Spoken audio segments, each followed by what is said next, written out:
अस्सलाम वालेकुम friends, welcome to my YouTube channel studiologist. Last lecture में हमने क्वेश्चन नंबर 2 कंप्लीट किया था। आज हम करेंगे 13.1 का question number 3, find the values of each expression.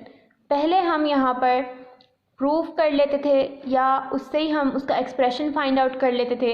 अब हमने एक्सप्रेशन हमें दिया गया है, हमने क्या करना है, हमने उसकी वैल्यूज़ फाइंड करनी है। तो यहाँ पर उन्होंने हमें पार्ट 1 में कहा है कोज साइन इनवर्स 1/√2।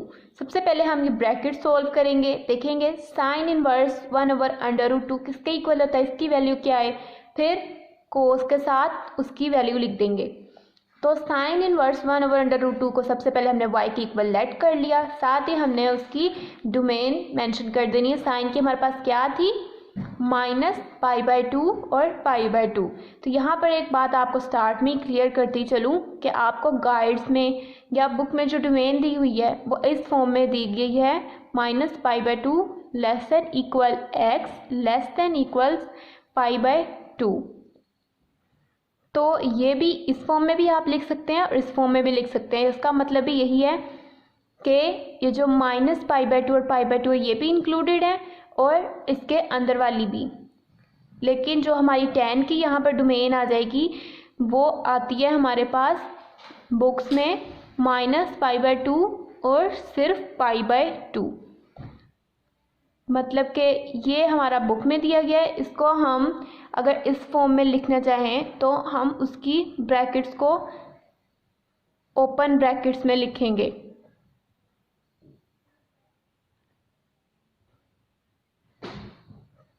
इसका मतलब ओपन ब्रैकेट है, हम इस फॉर्म में भी लिख सकते हैं और इस फॉर्म में भी लिख सकते हैं। ये है हमारी tan की, लेकिन यहाँ पर हमें क्या चाहिए, सिर्फ ये। तो हम इसको इस फॉर्म में भी लिख सकते हैं साइन की डोमेन को और इस फॉर्म में भी। तो नेक्स्ट यहाँ पर क्या है, sine y equals to 1/√2। y की वैल्यू हम देखेंगे क्या होगी कि जो साइन है वो 1/√2 के इक्वल आ जाए। तो साइन π/4 पे उसकी वैल्यू होती है 1/√2, मतलब y की वैल्यू हमारी क्या है, π/4। फिर हमने क्या करना है, y की जगह वही जो हमने लेट किया था साइन इनवर्स 1/√2 वो पुट कर देना है, जो किसके इक्वल है, π/4 के। नेक्स्ट हमने क्या करना है, साइन इनवर्स 1/√2 की हमारे पास वैल्यू क्या आ गई, π/4। मतलब साइन इनवर्स 1/√2 की हमारी वैल्यू आ गई π/4। अब क्या लिखेंगे हम, कोस और वो उसकी वैल्यू π/4।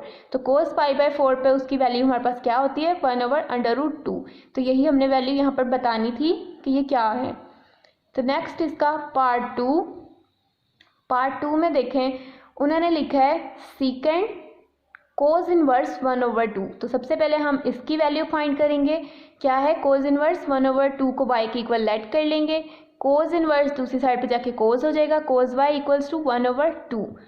अब हम देखेंगे कि y की वैल्यू क्या है, कि जो कोस है वो 1/2 के इक्वल आ जाए। तो y π/3 पर उसकी वैल्यू हमारी 1/2 आ जाती है। तो हमने क्या करना है, y की जगह जो हमने लेट किया था कोस इनवर्स 1/2 वो पुट कर देना है, जो किसके इक्वल है, π/3 के। मतलब अब ये जो कोस इनवर्स 1/2 है इसकी जगह हम π/3 डायरेक्ट पुट कर सकते हैं। डायरेक्ट आप कर लें या इस तरह ये स्टेप्स भी स्टार्ट में कर लें, तो दोनों तरह से ठीक है। तो क्या हो गया हमारे पास, सीकेंड π/3, इसकी वैल्यू हमारे पास क्या है, सीकेंड किसका ऑपोजिट है, कोस का। तो कोस π/3 पे क्या वैल्यू होती है उसकी, 1/2। तो यहाँ पर ऑपोजिट चले जाएगी, 2 ऊपर चला जाएगा, 1 नीचे, तो नीचे y की 1 की भी वैल्यू लिखें ना लिखें एक बराबर है। तो यहाँ पर इसकी वैल्यू हमारी आ जाएगी सीकेंड π/3 2 के इक्वल। पार्ट 3 है tan कोस इनवर्स √3/2। तो यहाँ पर जो है tan और ये कोस इनवर्स √3/2, मतलब हमने यहाँ पर डायरेक्ट ऐसे देख लें कि जो है कोस √3/2 कब कहाँ पे वैल्यू आती है, तो वो हमारी बनती है π/6 पे। मतलब इसकी जगह डायरेक्ट मैंने पुट कर दिया यहाँ पर π/6। tan π/6 किसके इक्वल होता है, 1/√3 के। तो नेक्स्ट यहाँ पर पार्ट 4 को सीकेंड tan इनवर्स -1। तो tan इनवर्स -1 मतलब कि tan हमारा -1 कहाँ पर जाकर होता है, तो वो π/4 पे। यहाँ माइनस था तो हमने यहाँ भी -7 मेंशन कर दिया। तो कोसेकेंड माइनस का π/4 किसके इक्वल हो जाएगा, कोसेकेंट को हमने 1/sin में लिख देना है, तो 1/sin के साथ उसका एंगल आ जाएगा -π/4। तो sin -π/4 पे उसकी वैल्यू जो होती है वो -1/√2 होगी। तो ये जब वैल्यू ऊपर जाएगी तो √2 ऊपर चला जाएगा और 1 नीचे रह जाएगा, तो मतलब यहाँ पर इसका आंसर बन जाएगा माइनस का √2। साथ में जो यहाँ पर tan की जो डोमेन है वो आ जाएगी -π/2 और π/2, ओपन ब्रैकेट्स में tan की डोमेन आएगी, इस तरह भी और या इस तरह आप लिख लें इन ब्रैकेट्स में, तो ये दोनों तरह से ही ठीक है। नेक्स्ट है पार्ट 5, सीकेंट साइन इनवर्स -1/2। तो यहाँ पर ये जो हमारा साइन इनवर्स -1/2, मतलब देख ले कि साइन 1/2 कहाँ पर होता है, किस एंगल पर, तो वो π/6 पर, साथ माइनस था, माइनस हमने वैसे ही पुट कर दिया। तो सीकेंट को हम कोस की फॉर्म में ले जाएंगे 1/cos और साथ उसका एंगल मेंशन कर देंगे -π/6। तो cos -π/6 पे जो उसकी वैल्यू थी हमारी वो है √3/2, 2 ऊपर चला जाएगा, √3 नीचे रह जाएगा, तो 2/√3 इसकी हमारी वैल्यू आ गई। साथ ही हमने ये यहाँ पर साइन फंक्शन था, साइन की डोमेन हमने लिख देनी है जो है हमारी -π/2 और π/2।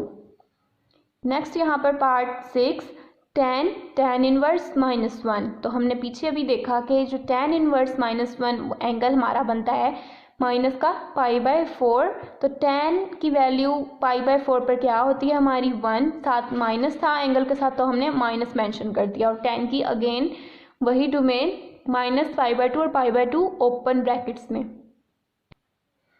नेक्स्ट है हमारा साइन इनवर्स 1/2।